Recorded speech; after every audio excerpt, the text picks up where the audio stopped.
के रवैये से सासू माँ बहुत परेशान थी। दरअसल बात यह थी कि तीनों बहू में किसी बात को लेकर अनबन हो गई थी। तब से ही तीनों एक दूसरे से मुंह फुलाई रहती थी। ना कोई सीधे मुंह किसी से बात करती, ना किसी का कहना मानती। पड़ोसी भी इस बात को जानते थे और जाने कैसे कैसे बातें भी करते। इसीलिए सासू माँ ने तीनों बहू को तुरंत अपने कमरे में बुलाया। मैं कई दिनों से देख रही हूँ, तुम तीनों अलग अलग सारे काम कर रही हो। ये सब नहीं चलेगा, तीनों को मिलकर ही काम करना पड़ेगा। सास की बात सुनकर एकदम से बड़ी बहू बोल उठती है। नहीं मम्मी जी, मैं इन दोनों के साथ कुछ नहीं कर सकती। मैं इस घर की बड़ी बहू हूँ, फिर भी ये मेरा कहना बिल्कुल भी नहीं मानती। अरे जेठानी जी, जानबूझकर मुझे डबल काम करवाती है आप, और छोटी मुझसे टेढ़े मुंह ही बात करती है। इन दोनों के बीच हमेशा सैंडविच बन जाती है मेरी, और मैं हमेशा आलू की तरह बीच में मसली जाती हूँ। मम्मी जी, इन दोनों को लगता है कि मैं छोटी हूँ तो इनके पैरों तले दब जाऊंगी, लेकिन नहीं, मेरा भी उतना ही अधिकार है जितना इन दोनों का है। बड़ी आई दोनों मेरी चुगली करने के लिए, मुझे क्या कम समझ रखा है। तीनों बहू एक दूसरे से बहस करने लगती है और सास दोबारा यह देखकर टेंशन में आ जाती है और सबसे कहती है, चुप हो जाओ, अब से तुम तीनों सारे काम एक साथ करोगी, आंख बंद करके एक दूसरे की बात सुनोगी। तुम तीनों इस बात को गांठ बांध लो, वरना अगली छुट्टियों में तुम्हारा अपना मायके जाना कैंसिल। सास की बातें सुनकर डर के मारे तीनों हामी भर देती है। जी मम्मी जी, मैं समझ गई। हाँ मम्मी जी, जैसा आप कहें, आप जो कहेंगी मैं वही करूंगी। तीनों बहू सास की बात को गांठ बांध लेती है और वादा करती है कि अब से सारे काम वह तीनों एक साथ मिलकर ही करेंगे। यह सब देखकर सास खुश हो जाती है और वहां से चली जाती है। नीचे जाकर वह देखती है कि घर में शर्मा जी आए हुए होते हैं। वो जोर से आवाज लगाकर कहती है, अरे बहू, जरा चाय बनाकर तो लाना, शर्मा जी आए हैं। सास की बात सुनकर तीनों बहू तुरंत किचन की तरफ भागती है और चाय बनाना शुरू कर देती है। मुझे तो एकदम मसाले वाली कड़क चाय पसंद है, तो हम शर्मा जी के लिए मसाले वाली चाय ही बनाएंगे।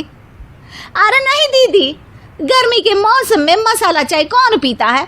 मैं तो शर्मा जी के लिए इलायची वाली चाय ही बनाऊंगी। ये कैसी बात कर रही हैं आप दोनों? मेरी मम्मी ने सिखाया है कि मेहमान को ज्यादा दूध और शक्कर वाली चाय देनी चाहिए, वरना वो घर वालों को कंजूस समझते हैं। तो मैं तो शर्मा जी को ऐसी ही चाय दूंगी। तीनों बहुएं अपने अपने तरीके से चाय में शक्कर, मसाला, पत्ती सब डाल देती है। उबलने के बाद तीनों मिलकर चाय बाहर लेकर आ जाती है और शर्मा जी और सासू माँ को देती है। चाय पीने के बाद शर्मा की सासू माँ को देखकर शर्मा जाते हैं और शर्मिंदा महसूस करते हैं कि आखिर उन्होंने चाय पीने के लिए हामी क्यों भरी। सासू माँ भी चाय पीना शुरू करती है और कहती है, अरे बहू, ये कैसी चाय बनाई है? चाय है या मीठे दूध की बासुंदी? हाँ, चाय अच्छी नहीं लगी क्या? कोई बात नहीं, हम पराठा बनाकर लाते हैं। चलो चलो अंदर। हाँ हाँ चलो। हाँ आती हूँ मैं भी। नहीं नहीं, मेरा पेट चाय ने ही चौपट कर दिया, वही काफी है। पराठे से पोपट नहीं करवाना, मैं तो चलता हूँ। शर्मा जी चुपचाप पतली गली से निकल जाते हैं। अगले दिन सास बहुओं से कहती है, अरे बहू, जाओ जाके ऊपर के गेस्ट हाउस की सफाई कर दो। कल हमारे यहाँ मेरे दूर के रिश्तेदार आने वाले हैं, तो पूरे कमरे को चमका देना, समझी?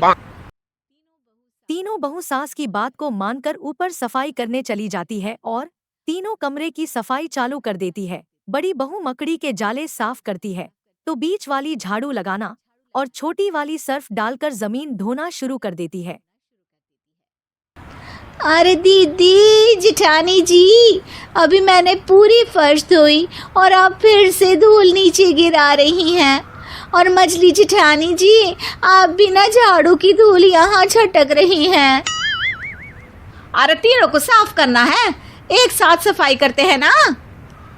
अरे वही तो, हम साथ साथ हैं, घर साफ साफ है।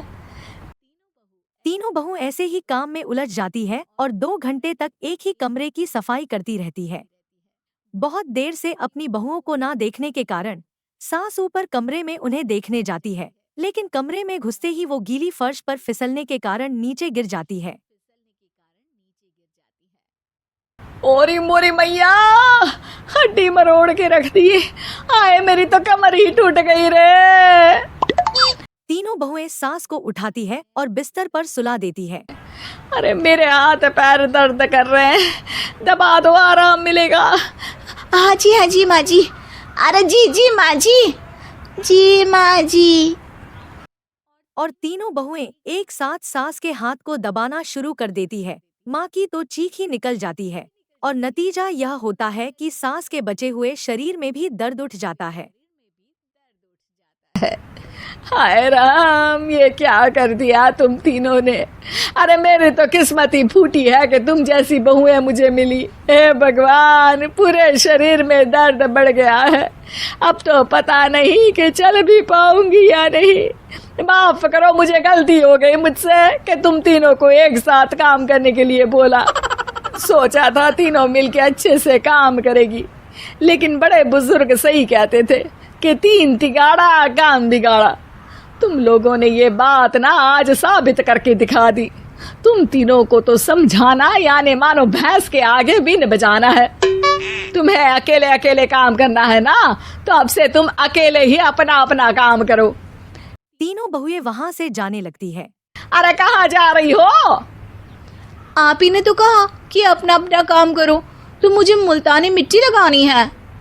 अरे मुझे भी तो नेल पॉलिश लगानी है, मुझे ना मेहंदी लगानी है।